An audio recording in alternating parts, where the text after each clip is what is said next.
Intermediate and deep passes in the pouring rain. Afterwards, he chatted with our crew and said he had dinner with the Giants on Monday night and the Browns last night. NFL scouts, coaches, and general managers who are not in L.A. descended on Athens for Georgia football's pro day today. The Bulldogs with a big crop of talent, including running backs Nick Chubb and Sony Michek. And here with Louis Riddick, what can you tell us about these two prospects?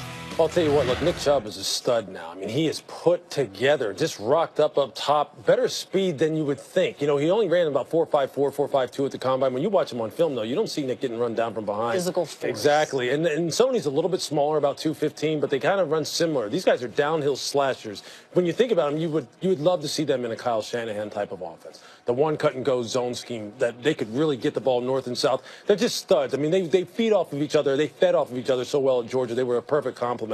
But there's a separation with these guys when you compare them to Saquon, because he has a Saquon Barkley, exactly. He has a different level of home run speed, and he has pass catching ability and route running ability out of the backfield that you just don't see. I mean, it's just as natural as can be. Now, these two guys can catch the ball.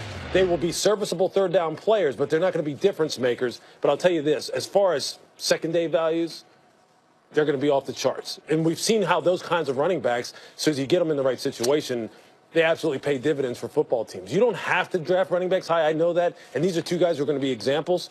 But look, this is a different year, just like it was for Ezekiel Elliott. People didn't want to believe that he would go top 10 and he'd be worth that. He's been worth that and more. Saquon will be the same. These guys have nothing to hang their head about, though, because they are studs. I love watching these two guys run. In general, this draft class for running backs, how would you evaluate it? Oh, it's awesome. It's got a little bit of everything. We haven't even talked about Darius Geis, yes, who's one of the toughest guys that you will see. Who's a guy who right now, if people said, hey, strap on a helmet and see if you'll come downhill and hit this guy, I'd be like, no, thank you.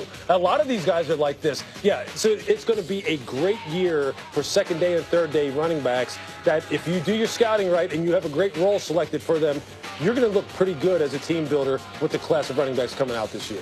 A little something for everyone. Absolutely. In the running back department and this April's draft in Arlington, Texas. Ahead, the NFL's director of officiating is tweeting out about the catch rule and the changes that could be in store. We'll analyze that when we come back.